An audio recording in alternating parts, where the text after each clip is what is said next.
Afinal de contas, gente, eu tenho repetido isso diuturnamente. Quem é que paga a conta? Não somos nós. Quem é que paga os salários deles? Não somos nós. Bom, se você trabalha ou já trabalhou para alguém, o dono da empresa onde você trabalha ou trabalhou, não era ele que pagava ou paga seu salário? Quem é que mandava? Era você? É você? É o funcionário? Que diz ao patrão, eu quero desse jeito e acabou? Não. Ou você anda, ó, ali pianinho dentro das regras da empresa, ou é tchau e bênção. Tá? Vai bater biela, como se diz na Bahia. Vai para a Rua da Amargura. Então o povo deve... Agora, eu dizendo isso, daqui a pouco, é considerado como um gesto antidemocrático, insuflando a massa a ir contra os princípios e preceitos democráticos e constitucionais. Porque essa narrativa, essa mentirada que vai sendo exaustivamente repetida, introjetada na mente das pessoas, é justamente para dizer, vocês não podem deixar de sofrer. Nós precisamos do seu sofrimento para enriquecermos cada vez mais e vocês continuarem alienados, adestrados, seguindo aqui as nossas decisões sob a égide da Constituição, mas na chibatada nos lombos. E tem que nos agradecer por isso. Do contrário, se não trabalhar para pagar impostos cada vez mais estratosféricos para manter nossos luxos e luxúrias, vamos acusá-los de gestos e atos antidemocráticos e vamos colocá-los na cadeia. É assim que funciona. E o povo vai baixando a cabeça e vai seguindo com o rabinho entre as pernas. É incrível a nossa inércia. É incrível como somos tão fracos, como somos tão facilmente manobrados. Eu via alguns vídeos daquele ex-policial, Gabriel Monteiro, ele conversando com estudantes, com graduados e com mestrandos em algumas áreas, entre as quais a economia. O cabra não sabe falar PN. Você que jogou bola aí nos anos 80 e 90, quem é da minha época aí sabe quando a gente chamava alguém de Aspone. No meio do futebol a gente chamava o lambe-botas de Aspone, que é meu Aspone. Aspone é assessor de P nenhuma, tá? Então esses caras só servem para bajular, repetir baboseiras que eles não têm a menor noção do que sejam, mas estão aí formados em faculdades sob a metodologia daquele pseudo-educador da barba branca que a justiça proibiu de a gente dizer o que na verdade ele é. Destruindo as mentes dos jovens. São os cabeças feitas, completamente alienados e defendem teses, ideologias que eles desconhecem. É como eu disse outro dia, você vê alguém do movimento LGBTQIA+, com uma camiseta com a cara do Che Guevara. Tu sabe quem foi Che Guevara? Então as pessoas conseguem brigar por algo que elas não têm noção do que era. Sabe, você pode ver, essas pessoas podem ver qualquer tragédia sendo perpetrada por esses que eles foram doutrinados a adorar, que eles vão bater palmas. Então não perca seu tempo discutindo com cabeças feitas, porque você não vai chegar a lugar nenhum, você vai perder o seu tempo. Mas é lamentável ver os jovens tão desinformados, tão alienados. E que profissionais serão estes? Não entendem absolutamente nem das áreas para as quais fizeram graduação. Você vê gente militando em sala de aula. Um professor que chega para colocar dentro de sala de aula suas ideologias político-partidárias, ele, se fosse um país sério, ele teria que ser demitido sumariamente. Sumariamente. Você quer conversar na sua casa sobre o que você acha de partido A, B ou C? É um problema teu. Na escola, não. Você vem para colocar o seu saber à disposição dos educandos. Você vem para ministrar aula. Você não vem para catequizar, para introjetar nada, nenhum ponto de vista político-partidário na cabeça de ninguém. Aqui não é palanque. Escola é para aprender. Mas vejam que ao longo do tempo, eles tiraram disciplinas que nos serviam muito. Eu não vou entrar no mérito de que essas disciplinas, mas também ajudavam a vendar os olhos das pessoas. Mas nós tínhamos a OSPB, a Organização Social e Política do Brasil, mas dentro de um contexto que só falava bem de um governo, era muito melhor do que é hoje, tá? Nós tínhamos educação moral e cívica, nós tínhamos religião, estamos no Estado laico. Cada um tem a liberdade religiosa que desejar ter para professar sua fé da forma que lhe convém.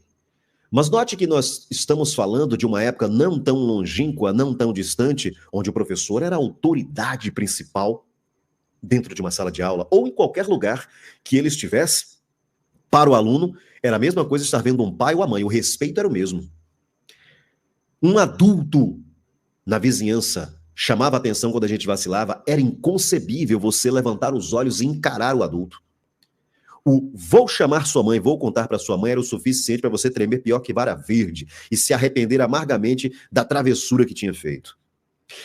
Eu falei instantes atrás de redes sociais e eu vi uma postagem, já falei dessa postagem várias vezes, mas achei fantástica. Eu estava postando um trabalho meu e a página atualizou e apareceu uma foto de um cipó, provavelmente de goiabeira, uma varinha, daquela que a gente tomava nos lombos quando a gente aprontava muito, e a legenda embaixo, primeira vara da infância, minha mãe era juíza. Esses canalhas que desvirtuam as mentes dos jovens colocaram e continuam insistindo que os pais não são autoridades, que os pais não têm a premissa de criar os filhos, de colocar os filhos sob o julgo que aprenderam dos próprios pais, e que você transmite para os seus filhos. Os valores éticos, morais e familiares são destruídos dia após dia. Não obstante, a criminalidade só aumenta, a bagunça, a baderna, a falta de respeito e a imbecilização só cresce neste país. Se você chega para um jovem e mostra ele uma letra de uma canção, sei lá, dos anos 90, 80, dificilmente ele vai reconhecer ou ele vai dizer que presta. Mas mostra aí um tal, que eu nem considero como gênero musical, essas porcarias que tem hoje, cujas letras só falam de cachaçada, traição, prostituição, uso de drogas, banalizando, relativizando tudo, né? Atos sexuais indiscriminados, só falam disso, cachaçada, só isso. E aí vieram com não sei o que, universitário, você vai ver as letras, bará, eu quero tchu, eu quero tchá, você fala, pô, se é universitário nesse nível, imagine se fosse na alfabetização. Universitário, a letra é essa. E eu me lembro, vou contar uma historinha rápida para os senhores aqui, já estamos chegando ao nosso horário. Eu, uma vez, numa turma, e eu trabalhava numa rádio, e eu apresentava um programa de meio-dia às 14 horas, não é? E é muito parecido com o programa que temos aqui na Prime Rádio Web, o Toque Brasileiro, que era só a nata da música popular brasileira. Só selecionadas. E dentro, ao final de cada canção, o contexto daquela canção, não é? Os créditos daquela canção. Perdão. Quem são os compositores, ou quem era o compositor, que ano foi lançado, em que álbum estava, quem era intérprete, enfim. E aí, eis que, num determinado momento na aula, e a média de idade, a faixa etária que frequentava essa turma, era, digamos que a pessoa mais jovem tivesse seus 18, 19 anos, né? A mais velha tinha mais de 40, enfim. A partir dos 17 anos em diante. Era uma turma mesclada. E teve uma criatura que disse, professor, posso lhe fazer uma crítica? Eu disse, pode, até duas.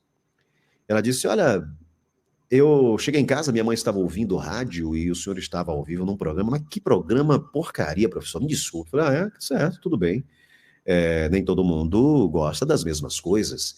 Mas me diga lá, que horário era e por quê? Era 1h da tarde, por aí. Na mesma semana eu vi que o senhor tocou 2 músicas do mesmo cantor, repetitivo, tem que mudar isso aí. Eu falei, certo. Todo mundo sentado, vamos fazer a chamada volta à calma aqui? Quantos anos você tem? 19, você 22, você 25, você estuda o quê? Eu estou fazendo faculdade de tal coisa, você turismo, outro, eu faço nutrição, e por aí foi. Eu disse, bem, você acha que é repetitivo, né? Mas em outros horários, essas canções tidas como populares, modismos, que toca no mesmo programa, que tem duração de 4 horas, toca 2, 3 vezes, aí não é repetitivo, né? Mas aí é coisa nova, velharia ninguém gosta. Eu falei, pô, você vai se desfazer então dos seus pais, dos seus avós? Mas me diga lá, qual é o nome do cantor que está fazendo o maior sucesso na época do Arrocha? Fulano de tal. Não vou citar o nome aqui por questões de direitos autorais para ninguém se sentir ofendido.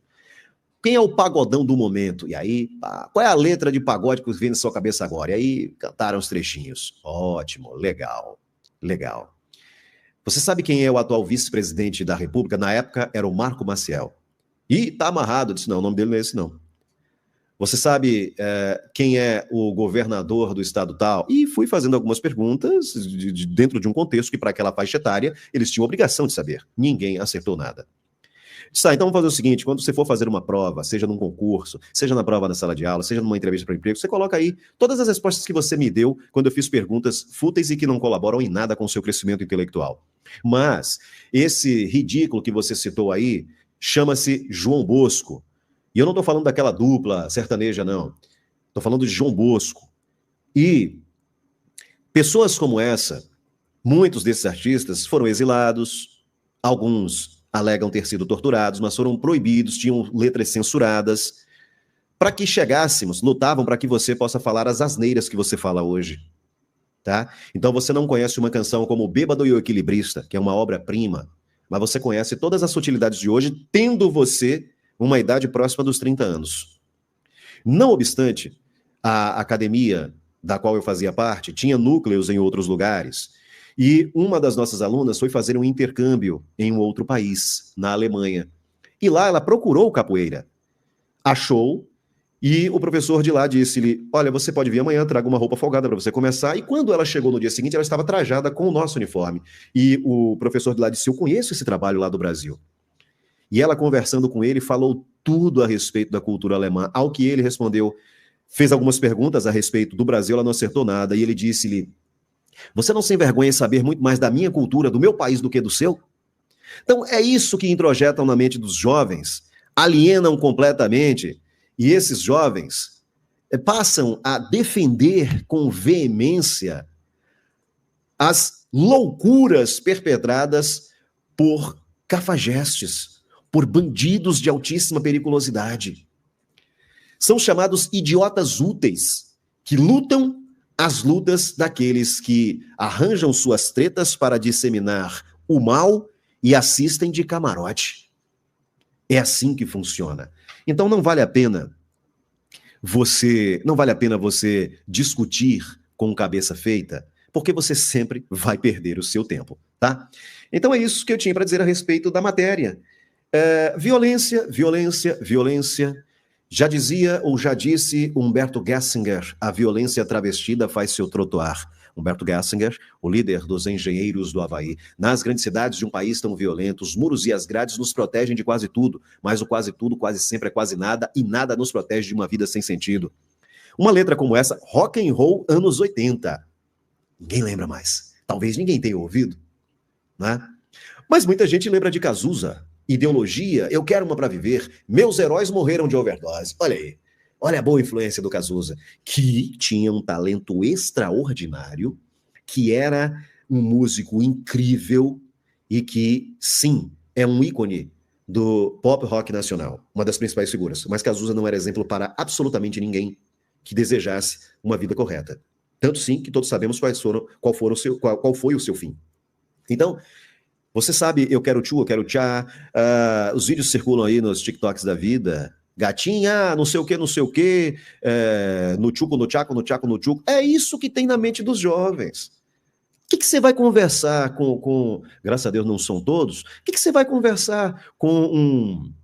Como é que eles chamam? Se auto-intitulam, não é? Como universitário. Tá mais para universitário. Aqueles que vão para estudar e que aos trancos e barrancos vão lá e se esforçam, parabéns, todo o meu respeito. Mas aqueles que vão porque papai e mamãe tá bancando, né? Porque vai querer fazer greve. Invadir uma sala de aula onde está acontecendo aula, porque ele acha que o estudante tem direito de fazer greve.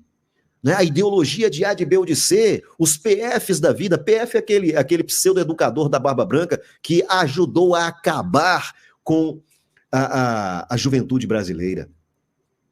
Então, aceite uma sugestão, muito ousada da minha parte, porque você não me pediu nenhuma. Não discuta com cabeça feita, porque ele tem estrume na cabeça. E olha que o estrume, a depender de que tipo de animal, ainda serve de adubo. Mas o estrume que ele tem na cabeça no lugar do cérebro é fétido e não serve para absolutamente nada. E você vai ser sempre errado. Até porque o discurso deles é sempre o mesmo. São zumbis produzidos em série. Tá? E com isso eu não estou dizendo que outros lados político-partidários são legais, são bons, não. Nenhum está preocupado com o bom andamento do Brasil. É um projeto de poder. Por isso que eu reitero para encerrar que você e o resto do povo tem que ter como bandeira, não é bandeira de partido, é a bandeira da nação. Tem que ter como elemento norteador das suas ações, das suas expectativas, da sua postura, é a Constituição Federal. E não ficar endeusando mito, nem A, nem B, nem C, nem L. Vamos acordar, gente. Vamos acordar, pelo amor de Deus.